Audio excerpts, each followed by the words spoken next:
మంచి AI tool గురించి చెప్తాను. ఈ ఏఐ టూల్ ఏంటంటే దీని నేమ్ వచ్చేసరికి క్లాడ్ ఏఐ అనమాట. దీంతో చాలా పీడిఎఫ్స్ జనరేట్ చేయొచ్చు, ఇమేజెస్ జనరేట్ చేయొచ్చు, అలాగే డాక్యుమెంట్స్ జనరేట్ చేయొచ్చు, ఎక్సెల్ షీట్స్ జనరేట్ చేయొచ్చు. సో ఈ ఏఐ టూల్ని అందరూ వాడడం నేర్చుకోండి. ఎందుకంటే ఇది కొంచెం ఫ్రీ లిమిట్ అయితే ఉంది, కానీ ఎక్కువ ఫ్రీ లిమిట్ కాదు. చాట్ జీపీటీ మీద కొంచెం తక్కువ అని చెప్పొచ్చు, కానీ ఈ దీంట్లో కొన్ని ఫీచర్స్ ఉన్నాయన్నమాట.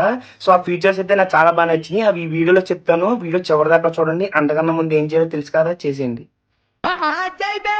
వస్తున్నాడు వస్తున్నాడు. సో ప్లే స్టోర్లోకి వచ్చి ఫస్ట్ క్లాడ్ ఏఐ అని కొట్టండి. చూసారు కదా 1 crore ప్లస్ డౌన్లోడ్ ఉన్నాయి. సో ఈ యాప్ వచ్చేసరికి అమెరికన్స్ తయారు చేశారనమాట. సో ఇది కంప్లీట్లీ ఏఐ అనమాట. ఒక్కసారి ఇక్కడ ఓపెన్ చేయండి. ఓపెన్ చేసిన తర్వాత మీకు జస్ట్ అన్ని యాప్స్ ఎలా లాగిన్ అవుతారో అలా లాగిన్ అవ్వండి. సో ఇక్కడ మీకు చాట్ కనపడుతుంది చూసారా, ఈ చాట్ బోర్డ్లోకి వచ్చి మీరు ఏదన్నా అడగండి, మీకు పీడిఎఫ్స్ కానీ ఎక్సెల్స్ కానీ ఏదైనా క్రియేట్ చేస్తుంది. సో అలాగే ఫర్ ఎగ్జాంపుల్ ఈరోజు వెదర్ అప్డేట్ అడుగుదాం. సో ఇది ఆటోమేటిక్‌గా మన వెబ్‌సైట్ చేసి ఈరోజు వెదర్ అప్డేట్ ఏంటి హైదరాబాద్‌లో ఆటోమేటిక్‌గా మనకి ఇక్కడ చూపిస్తదనమాట. సో చూసారు కదా, మన కరెంట్ అప్డేట్ అయితే దీంట్లో అయితే ఆటోమేటిక్‌గా వచ్చేస్తుంది. మనం దీన్ని పీడిఎఫ్ కింద అడిగినా అది పీడిఎఫ్ కింద వస్తదనమాట. Give me PDF.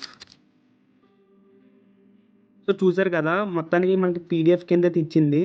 సో మీరు దీన్ని ఈజీగా డౌన్లోడ్ చేసుకోవచ్చు. సో ఇక్కడ ఓపెన్ చేసి చూసారు కదా, పీడిఎఫ్ అయితే ఈజీగా ఇచ్చేసింది మనకి. సో ఆ తర్వాత ఏం చేస్తారంటే ఇక మీకు సెట్టింగ్స్ అన్నట్టు కనపడుతుంది చూసారా, ఈ సెట్టింగ్స్లోకి అయితే రండి. సో ఈ సెట్టింగ్స్లోకి వచ్చి మీకు దీనికి సంబంధించినన్ని ఎనేబుల్ చేయండి అనమాట. సో లొకేషన్ కానీ క్యాలెండర్ కానీ అప్పుడు మీరు ఏమడిగినా కరెక్ట్గా ఇస్తుంది మీ లొకేషన్ బట్టి. సో అలాగే వచ్చేసరికి ఏంటంటే దీంట్లో ఇక్కడ వాయిస్ అని చూసారా, సో ఈ వాయిస్ అనేది కూడా మీకు కావాల్సిన వాయిస్ అయితే దీంట్లో అయితే ఇచ్చుకోవచ్చు అనమాట. సో అలాగే దీంట్లో కొన్ని ఉన్నాయి కనెక్టర్స్ అని. సో మీ గూగుల్ డ్రైవ్ని కానీ వాటిని కనెక్ట్ చేయొచ్చు.